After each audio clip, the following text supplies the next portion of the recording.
శ్రీమన్నారాయణేమము 3వ దశకము భక్తి స్వరూప వర్ణనము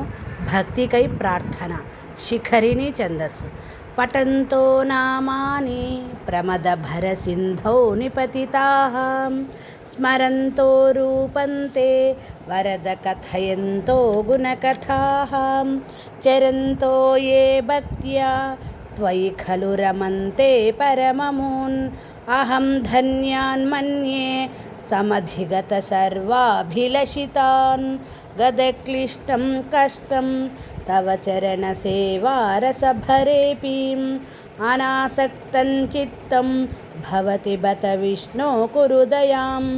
భవత్పాదాంభోజస్మరణరసికో నామ నివహాన్ అహం గాయం కుహచన వివత్స్యామి విజనే కృపాతే జాతా చేత్ కిమివ నహి లభ్యం తనుభృతాం మదీయక్లేశౌఘ ప్రశమన దశా నామ కియతి నకేకే లోకేస్మిన్ అనిశమయి శోకాభిరహితా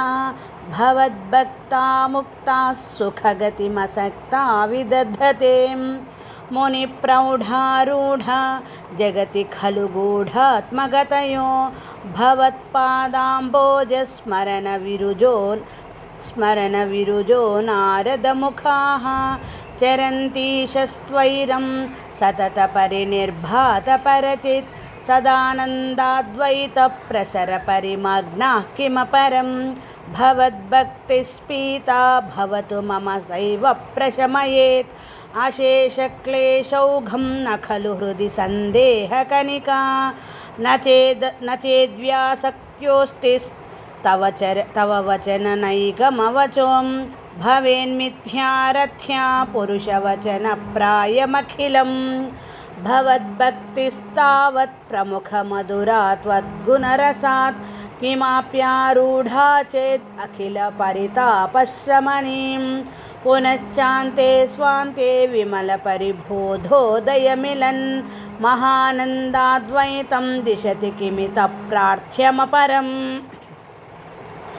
విధూయ క్లేశాన్ మే కురు చరణయుగ్మం ధృతరసం భవత్క్షేత్ర ప్రాప్తౌ కరమపి చ తే పూజన విధౌ భవన్మూర్త్యాలోకే నయనమథతే పాదతులసి పరిఘ్రాణే ఘ్రాణం శ్రవణమపి తే చారుచరితే ప్రభూతాదివ్యాదిప్రసభచలితే మామక హృది త్వదీయం తద్రూప